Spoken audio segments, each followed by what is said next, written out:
ब्रिटिशों ने बंगाल में अपनी पहली फैक्ट्री 1651 ईस्वी में स्थापित की।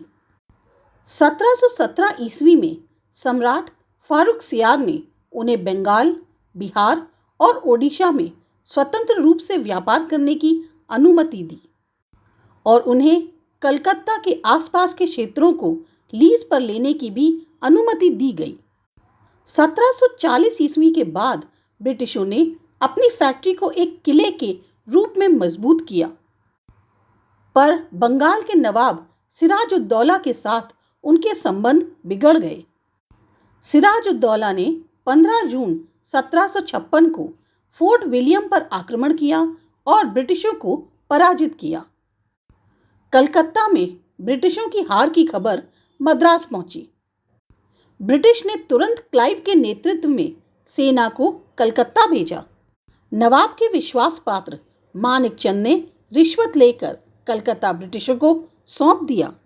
अब ब्रिटिश ने कूटनीति का सहारा लिया, जिसमें रिश्वत प्रमुख थी।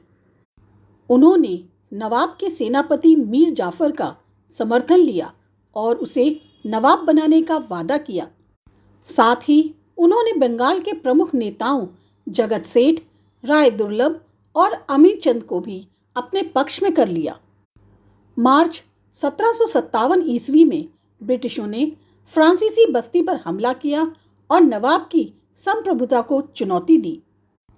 23 जून 1757 को क्लाइव और नवाब की सेना के बीच मुर्शिदाबाद के पास प्लासी में युद्ध हुआ। नवाब के सेनापतियों ने ब्रिटिशों का सामना किया, लेकिन मीर जाफर की गद्दारी के कारण नवाब की सेना हार गई। मीर जाफर को नवाब बना दिया गया और सिराजुद्दौला को बंदी बनाकर मार दिया गया। नवाब ने ब्रिटिशों को 24 परगनों की जागीर दी और बिना चुंगी के व्यापार की अनुमति दी।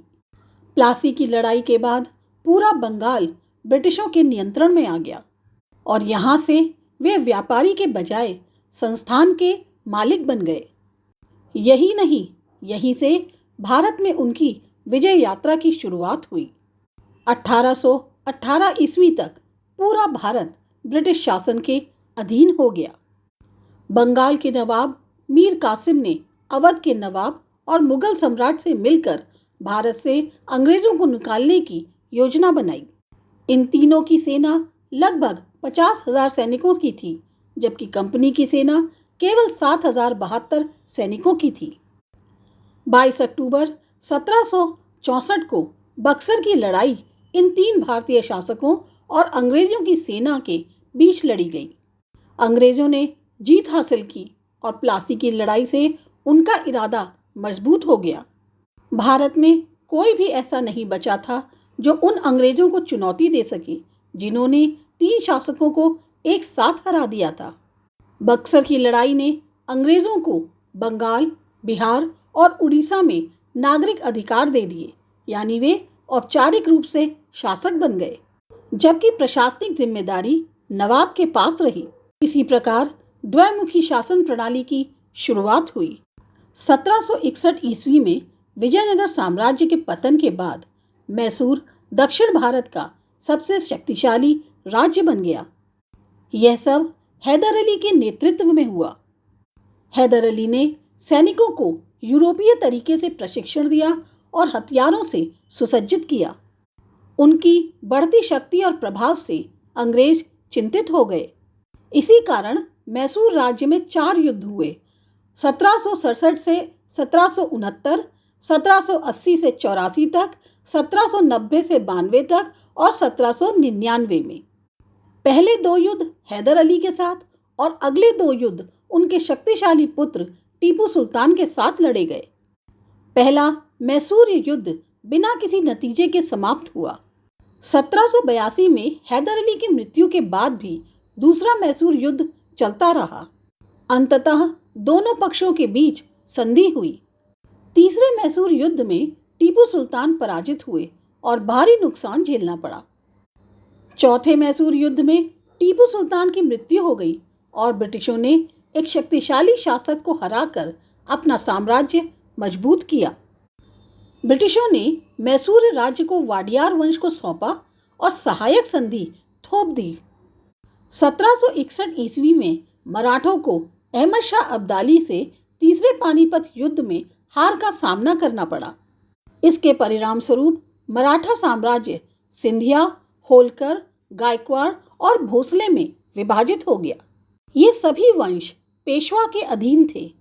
पेशवा का मुख्यालय पुणे में था। मराठों और अंग्रेजों के बीच कई युद्ध हुए। पहला युद्ध 1775 से 1782 ईस्वी समाप्त होने पर सालबाई की संधि पर हस्ताक्षर किए गए। दोनों पक्षों ने एक दूसरे की जमीनें लौटाने का निर्णय लिया, इसलिए कोई विजेता नहीं माना गया। दूसरा मराठा युद्ध 1803 से 1805 ईस्वी के बीच हुआ। वेल्सले ने मराठों पर अंग्रेजों का अधिकार स्थापित किया। इस युद्ध के बाद ओडिशा, आगरा और दिल्ली अंग्रेजों के नियंत्रण में आ गए। तीसरे एंग्लो मराठा युद्ध, जो कि 1817 से 1819 तक रहा, उसमें मराठों की शक्ति समाप्त हो गई। पेशवा को पुणे से हटाकर कानपुर के पास बिठूर भेजा गया और पेंशन दी गई। अब कंपनी का प्रभाव विंध्याचल से लेकर दक्षिण भारत के सभी क्षेत्रों तक फैल गया। इस प्रकार भारत पर ब्रिटिश शासन पूरी तरह स्थापित हो गया।